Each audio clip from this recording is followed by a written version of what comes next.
Salutare, dragi prieteni, bine ați venit la un nou clip. Astăzi o să vă prezint toporul meu. Este vorba despre un Fiskars X27 XXL.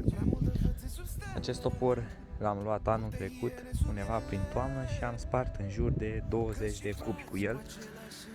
Vreau să menționez că toporul este foarte rezistent, mai ales coada din fibră de sticlă, și sparge foarte bine lemne, dar cu o mențiune: eu într-un boc am nimerit niște pământ cu câteva pietricele și, dacă puteți observa, tăișul s-a lovit puțin. În rest, toporul este foarte bun, destul de ușor și util în treaba pe lângă gospodărie.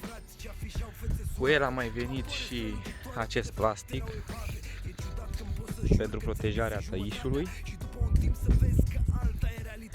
Și în continuare o să crăpăm câteva lemne cu el, să vedem cam cum se descurcă.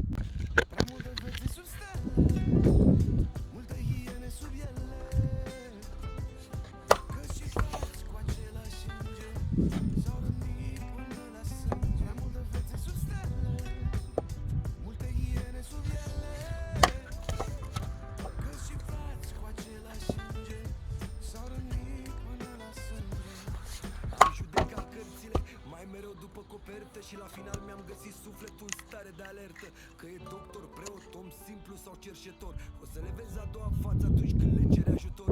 Că banii schimbă pulsul inimii într-o secundă pentru ei și campionii vând meciul din prima rundă.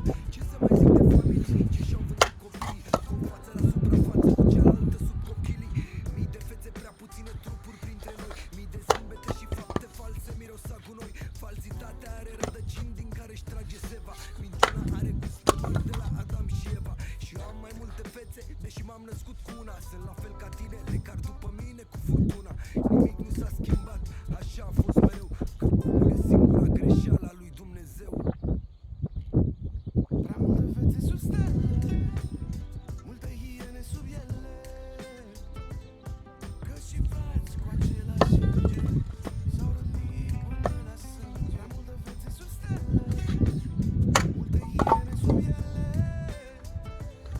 că și frați cu același înger s-au rănit până la sânge. Din câte vedeți, toporul se descurcă destul de bine, este foarte ușor în mână și intră prin lemne ca prin brânză. În descrierea videoclipului să vă las linkul de unde am cumpărat acest topor și până la următorul clip vă doresc o zi minunată. Mii de fețe sunt în același trup și calcă strâmb pe jurământ.